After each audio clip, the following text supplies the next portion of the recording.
Hello बच्चों, कैसे हैं आप लोग। आज हम पढ़ने जा रहे हैं, एक बहुत ही इम्पोर्टेंट टॉपिक पढ़ने जा रहे हैं। जैसे आपको मैंने पहले 3 पढ़ाए थे, मैंने आपको बता दिए थे एजोस्पेरलम, एजोबैक्टीरिया, है ना। तो उनको आपको वैसा का वैसा याद कर लेना है। आगे जो 4th नंबर है, 4th नंबर की बात करने वाले हैं हम। नील हरी शैवाल, ब्लू ग्रीन एल्गी। देखो इसमें इतना बहुत कुछ समझाने लायक तो चीज़ें नहीं है, क्योंकि देखो इनको सीधा सीधा याद करना ही पड़ता है, क्योंकि एग्ज़ाम में ये सीधी सीधी पूछी जाती है।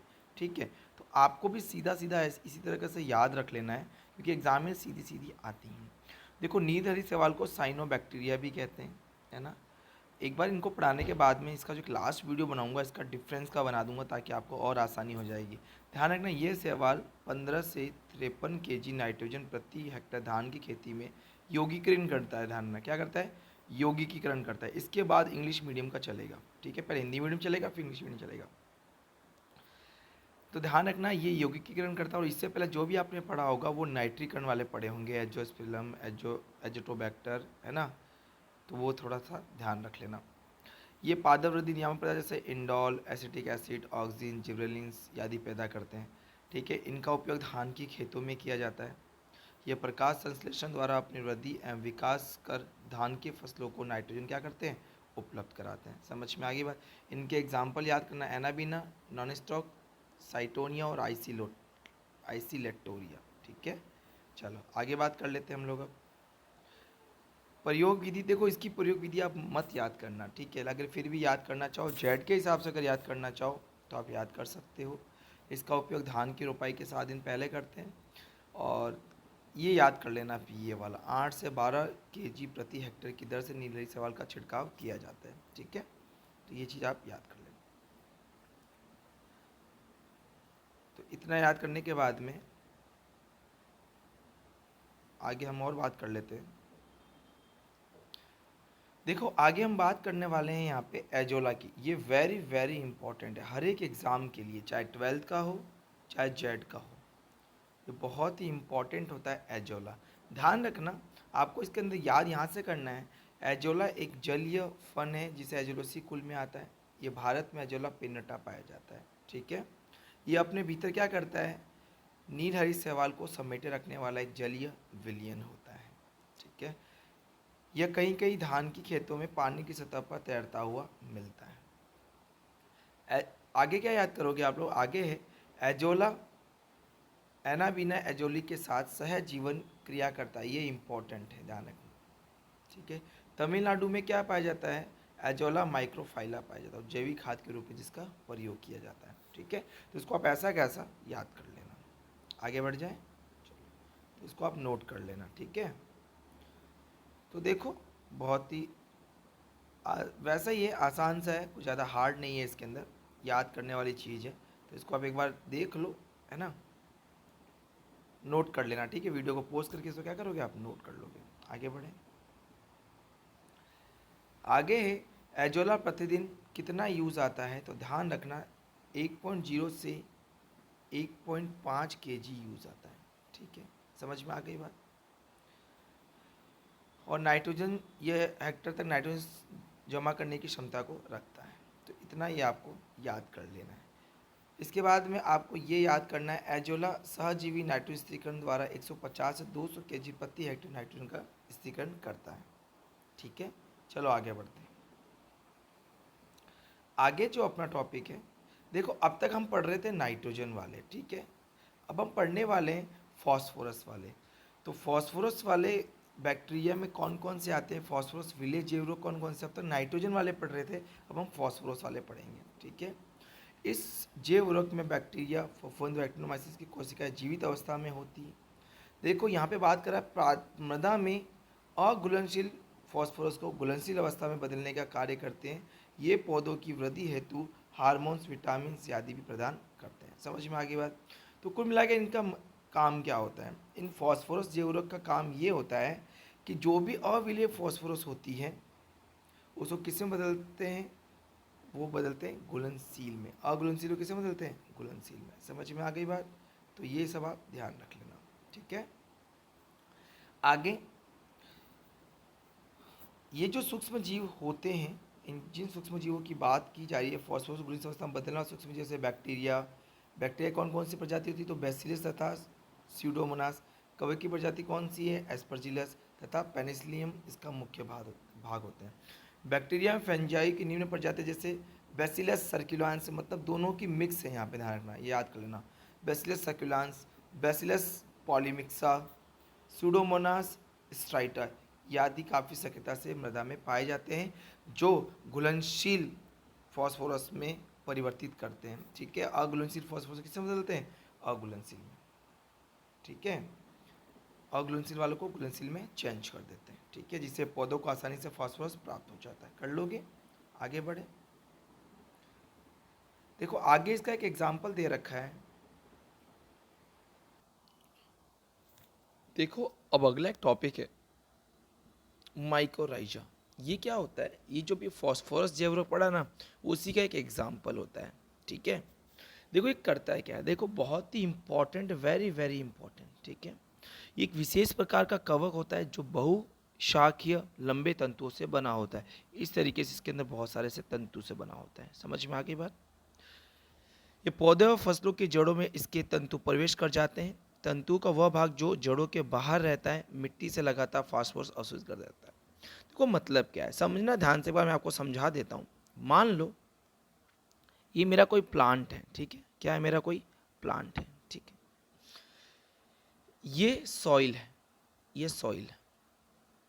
इस सॉइल में फॉस्फोरस है। इस फॉस्फोरस को इस प्लांट की जड़ों में लेके जाना है। तो क्या करेंगे, यहाँ पे एक बैक्टीरिया काम में लेते हैं जिसका नाम क्या है? माइकोराइजा। ये माइकोराइजा क्या करता है, यहाँ से इस सॉइल से तो फॉस्फोरस लेता है, ले लिया, यहाँ से किसको ट्रांसफर कर देता है? प्लांट की जड़ों में। समझ में आ गई बात? इसका मतलब माइकोराइजा किस पे डिपेंड करता है? सॉइल पे और प्लांट्स को। प्लांट्स इसको बोलते हैं भाई तू हमें फॉस्फोरस दे, हम तेरे को खाना देंगे। समझ में आ गई बात? तो ये कैसा है, यहाँ पे सहज जीवन स्थापित हो जाता है। समझ में आ गई सबको बात? तो यही बातें मैंने सब लिखी है, आप देख लो ध्यान से। ये एक विशेष प्रकार का कवक होता है जो बहुशाखीय लंबे तंतुओं का बना होता है। पौधे और फसलों की जड़ों में इसके तंतु प्रवेश कर जाते हैं। तंतुओं का वह भाग जो जड़ों के अंदर रहता है, जो लगातार फॉस्फोरस अवशोषित करता रहता है। यह फॉस्फोरस तंतुओं के अंदर गति कर पौधों के जड़ों के क्षेत्र के अंदर पहुंच जाता है। ये बात बोली ना, सॉइल से तो लेता है और कहाँ पहुंच जाता है? पौधों की जड़ों में। कवक और पौधों की जड़ों के बीच सहजीविता होती है, जिससे कवक मृदा में जल एवं खनिज लवणों को अवशोषित कर पौधों को प्रदान करते तथा पौधे कवकों को कार्बनिक भोज्य पदार्थ देते हैं। ठीक है, इस माइकोराइजा का एक बहुत ही इंपॉर्टेंट एग्जाम्पल है। इस एग्जाम्पल को बड़े ध्यान से समझ लेना सभी लोग। चलो ध्यान से समझ लो, ये माइकोराइजा का एक एग्जाम्पल है बेसिकुलर अर्बस्कुलर माइकोराइजा। ये क्या करता है, इस माइकोराइजा में कवक पौधों की जड़ों में संक्रमण करके पौधों की जड़ों के कोशिकाओं के अंदर पहुंच जाते हैं तथा वहीं पर कवक एक विशेष प्रकार की रचना बेसिलस और अर्बसलस का निर्माण करते हैं। बेसिलस से गुब्बारे के आकार की संरचना होती है जो कि अर्बसलस के द्वारा जुड़ी रहती हैं तथा इनके कवक सूत्र मृदा में स्पोरोकार्पस में भरे स्पोर्स भरे रहते हैं। इनके फटने से स्पोर्स मृदा में फैल जाते हैं तथा अनुकूल परिस्थितियों में मिलने पर ये दूसरे पौधों में संक्रमण करते हैं। देखो बच्चों, मैं समझा देता हूँ एक्चुअल में है क्या ये। ठीक है, देखो होता क्या है, सिंपल सी बात ये बोल रहा है, अगर यहाँ पे बात की जाए, सिंपल सी बात कर रहा है यहाँ पे कि पौधों की जड़ों की कोशिकाओं के अंदर ये पहुँच जाते हैं। ठीक है, देखो मैं बताता हूँ एक बार। मान लो, समझना ध्यान से, ये कोई पौधा है। ठीक है, और ये उसकी जड़ें हैं, ये उसकी जड़ें हैं। ठीक है, एक अलग पेन ले लेता हूँ मैं। यहाँ पर क्या होता है, ये माइकोराइजा जो अर्बस्कुलर जो होता है ना, ये क्या करता है, यहाँ पर ये छोटी छोटी संरचनाओं के रूप में इन जड़ों में फंस जाते हैं। ठीक है, इनकी गुब्बारे के समान संरचना होती है और ये क्या करते हैं, इनके अंदर कार्पस भरे होते हैं। क्या भरे होते हैं? कार्पस। समय के साथ आने पे ये कार्पस क्या होते हैं? फट जाते हैं, जो मिट्टी में क्या हो जाते हैं? फैल जाते हैं। और ये मिट्टी से क्या अवशोषित कर लेते हैं? कार्पस, फॉस्फोरस, और किसको दे देते हैं? पौधों की जड़ों। समझ में आ गई बात? तो ध्यान रखना। तो बेसिकुलर अर्बस्कुलर माइकोराइजा। ठीक है, इसकी 5 प्रजातियों के नाम है ना। तो मेरी तरफ से इनकी प्रजातियों के नाम आप भले याद मत करना, लेकिन एक तो जरूर याद कर लेना, ठीक है। बाकी आपको इसको याद करने की जरूरत नहीं है। लेकिन यहाँ पे एक बहुत ही इंपॉर्टेंट पॉइंट है जिसको आपको याद करना है, ये वाला भारतीय कृषि अनुसंधान संस्थान नई दिल्ली की बात कर रहा है यहाँ पे, ठीक है। तो ये आपको याद रखना ही रखना है, ये वाला पॉइंट। नई दिल्ली में वाम फंजाई का एक उत्पाद न्यूट्रिंक नामक जैव उर्वरक तैयार किया जाता है। समझ में आ गई बात, ठीक है। तो ये याद कर लेना इंपॉर्टेंट है। और एक पैकेट में 20 पर केजी, ये सब याद नहीं करना आपको, ठीक है। बस आपको ये याद रखना है। समझ गए, ठीक है। चलो जी, आई थिंक आपको यहाँ तक समझ में आ गया होगा। अब इंग्लिश मीडियम वाले बच्चे देख लें इसको, है ना। तो देखो, आपको मैं समझा देता हूँ, ध्यान से समझ। चलो बच्चों आगे देख लो। हम पढ़ने जा रहे हैं ब्लू ग्रीन एल्गी, ठीक है। The blue green algae are also known as cyanobacteria, ठीक है।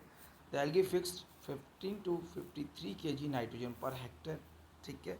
तो आपको ये याद रखना है, फर्स्ट लाइन आपको पता होनी चाहिए।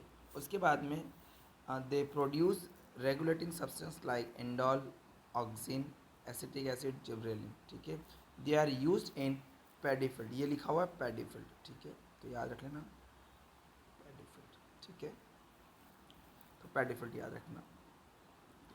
आगे they grow and develop themselves by process of photosynthesis and provide nitrogen to the paddy field. तो ये याद रख लेना। एग्जाम्पल है anabaena, nostoc, scytonema, oscillatoria, ठीक है। ये एग्जाम्पल्स आप याद कर लेना। आगे बढ़ते हैं। देखो आगे जो है बहुत ही इम्पॉर्टेंट टॉपिक है, वो है एजोला। तो एजोला को अच्छे से याद कर लेना, है ना। मैं आपको समझा देता हूँ एजोला क्या है। चलो एक बार इस पेन को हटाना पड़ेगा मुझे, ठीक है। चलो देख लो, मैं समझा देता हूँ, ठीक है। तो आप समझ लेना इसको आराम से। देखो एजोला के बारे में समझा रखा है, एजोला क्या होता है। ध्यान रखना, आपको यहाँ से याद करना, जहाँ से मैं अंडरलाइन करूँ वहीं से आपको चीज़ें याद करनी है, ठीक है। Azolla is aquatic fern, fern होती है, देखो फन होती है ना, ये FERN फन, ठीक है। जो वाटर्स वगैरह में एल्गीज होती है ना, उनकी बात कर रहा है। Fern with belong to the family azollaceae. Azolla pinnata is found in India. These are aquatic plant containing cyanobacterium anabaena azollae inside them, ठीक है। Which is most usually found as floating on the surface of water of pond. तो water, ये जो Pond's वगैरह होते हैं ना, इनके सरफेस पे क्या, ये तैरते रहते हैं, ठीक है, फ्लोटिंग करते रहते हैं। समझ में आ गई बात। leg and sometime in paddy field. Azolla together with anabaena azollae fix. ध्यान रखना एजोला किसके साथ मिलता है, एनाबीना एजोलेसी के साथ। और fix nitrogen in paddy field by the process of Symbiosis, ठीक है। ध्यान रखना एजोला एनाबीना एजोलेसी के साथ सिम्बोसिस में रहता है, ठीक है। तमिलनाडु में क्या पाया जाता है, एजोला माइक्रोफाइला पाया जाता है, जिसका यूज ऑर्गेनिक मैन्योर में किया जाता है, ठीक है। तो इतना आप लोग चीज़ों को याद रख लेना। Azolla provide 40 to 15 kg nitrogen per hectare per crop in paddy field, ठीक है जी। समझ गए यहाँ तक। If azolla is used as green manure in paddy crops, then the production of paddy increases by 3 to 38%, ठीक है।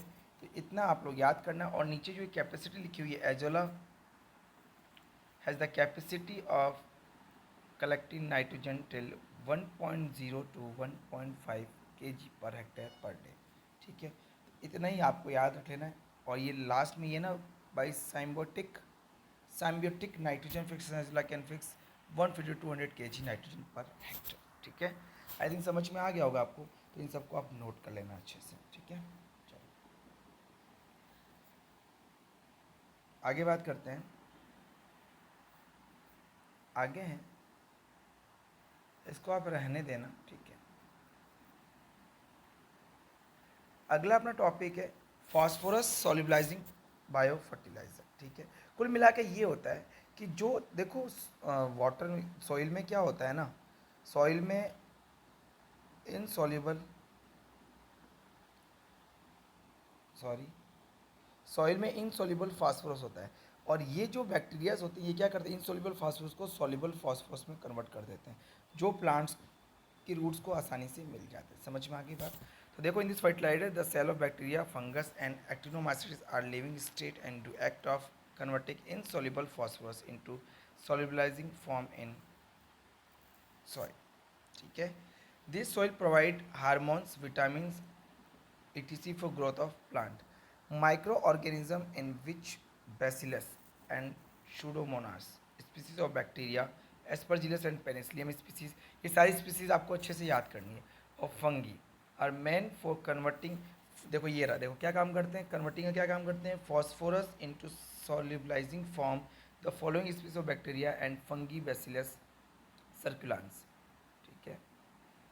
तो इसके कुछ एग्जाम्पल लिखे हुए हैं, बैसिलस पोलीमिया, ठीक है, pseudomonas striata etc are very actively converted unavailable phosphorus present in soil into solubilizing available for so that plant can easily absorb phosphorus, ठीक है। तो इसको आप अच्छे से याद कर लें। कहने का मतलब ये है, देखो मैं आपको वापस से समझा देता हूँ, है ना। मान लो ये मेरा प्लांट है, ठीक है, ये प्लांट है, ये है सॉइल, ठीक है, ये क्या है, सॉइल। सॉइल में क्या होता है, फॉस्फोरस होता है। इस फॉस्फोरस को मुझे रूट की प्लांट तक पहुंचाना पड़ता है, ठीक है, प्लांट की है ना रूट है तो उसमें पहुंचाना पड़ता है। उसकी हेल्प कौन करता है, ये बायो फर्टिलाइजर्स हेल्प करते हैं, कौन से, फॉस्फोरस वाले, ठीक है। और इनसॉल्युबल फॉस्फोरस को किस में काउंट कर लेते हैं, सॉल्युबल फॉस्फोरस में। समझ में आ गया होगा यहाँ तक, ठीक है। तो इसको आप नोट कर लेना। आगे देखो, इसी कुछ एप्लीकेशन आप रहने देना, आप सीधा यहाँ से आ जाओ, ठीक है। देखो इसका एक एग्जाम्पल है माइकोराइजल, ये जो हमने फॉस्फोरस वाला पढ़ा है ना अभी बायो फर्टिलाइजर, उसका एग्जाम्पल क्या है, माइकोराइजल। और माइकोराइजल का भी एग्जाम्पल क्या है, वेसिकुलर अर्बस्कुलर माइकोराइजा। देखो माइकोराइजल होता है क्या है, तो ध्यान रखना, it is special type of fungus which is made up of multi branches. ध्यान रखना ये मल्टी ब्रांचेस के रूप में इस तरीके से होते हैं, ठीक है, खूब सारी ब्रांचेस होती है। elongated hypa, it is hypa enter in the root of plant and crops. The part of the hypa which remain outside of the root absorb phosphorus from the soil continuously. The phosphorus move inside the hypa and reaches in root area of the plant.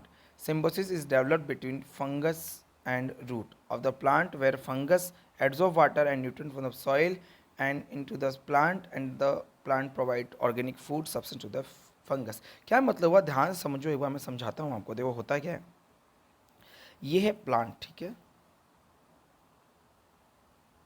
ये है plant, ये plant की root से, क्या है, ये plant की root है, ठीक है।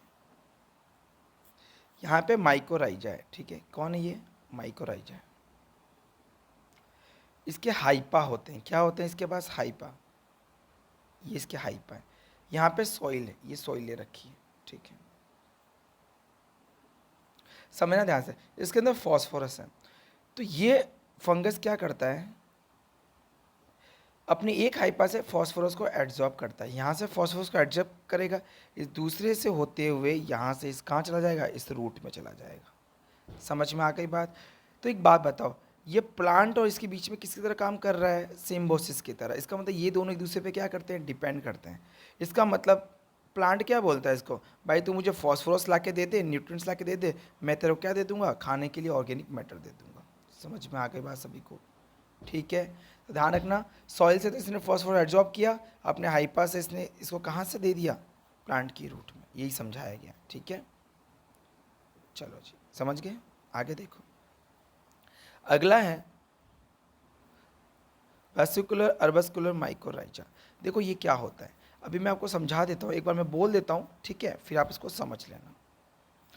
देखो, in such mycorrhiza fungus infected the root of the plant and enter in the root cell of the plant where they produce special type of structure, arbusculus and vesiculus. Vesiculus are balloon-like structure which remain attached with arbuscular and vesiculus. Vesiculus are balloon-like structure which remain attached with arbusculus. The spores are filled in the hypasporocarps in soil when they infected the outer plant. The mycorrhiza है 5 man species. तो स्पीसी के नाम आप याद कर लेना। मैं आपको समझाता हूँ एक्चुअली बोलना क्या चाह रहा है, समझो ध्यान से, ठीक है। यहाँ समझाता हूँ इसको। देखो ये प्लांट है, ठीक है, ये प्लांट है, ये प्लांट की रूट से, अब समझना ध्यान से सभी लोग इस चीज़ को, ठीक है। देखो इसके अंदर छोटे छोटे क्या होते हैं, ये अर्बस्कुलर वेसिकुलर माइक्रोराइजर्स होते हैं, ठीक है, ये इस तरीके से होते हैं। अब देखो इनकी जो स्ट्रक्चर होती है वो बैलून जैसी होती है, बैलून टाइप होती है। ये सॉइल है, बहुत सारी सॉइल है। टाइम के साथ क्या होता है, इसके अंदर स्पोरोकार्पस भरे होते हैं, ठीक है। इनके अंदर ये क्या होता है, फट जाता है, फटने से इसके अंदर स्पोरोकार्पस बाहर आ जाते हैं। ये स्पोरोकार्प्स करते हैं क्या है, ये मिट्टी में जाते हैं, वहाँ से फॉस्फोरस को एब्जॉर्ब करते हैं और किसकी तरफ ले आते हैं, यहाँ पे प्लांट्स की तरफ ले आते हैं। समझ में आ गई बात। तो ये सारी बातें लिखी हुई है। चलो देखो टॉपिक एंड होने को आया, इसका एक छोटा सा टॉपिक और बचा हुआ है। और सभी बच्चों को मैं बोल देता हूँ, मुझे पता है आप लोगों को लिखना बहुत पड़ता है ना, मैं बोर्ड पे आप लोगों को नहीं पढ़ा पाता हूँ। देखो बेटा, आपकी थ्योरी बहुत ज़्यादा है ना, आप टेंशन ना लेना। एक बार आप टॉपिक को सारों को कवर कर लो, फिर मेरे को एक बार अगर आप लिख लोगे ना, आप एक बार नोट्स बना लोगे ना, तो अपना एक ही रहेगा कि यार नोट्स बनने के बाद में मैं आपको बोर्ड पे एक एक टॉपिक को समझाऊंगा विद डायग्राम, ठीक है। एक बार आप नोट्स को बना लीजिए, क्योंकि नोट्स को बोर्ड पे लिखवाना बहुत मुश्किल होता है। समझ में आ गई बात। तो ओके, बेस्ट ऑफ लक बच्चों।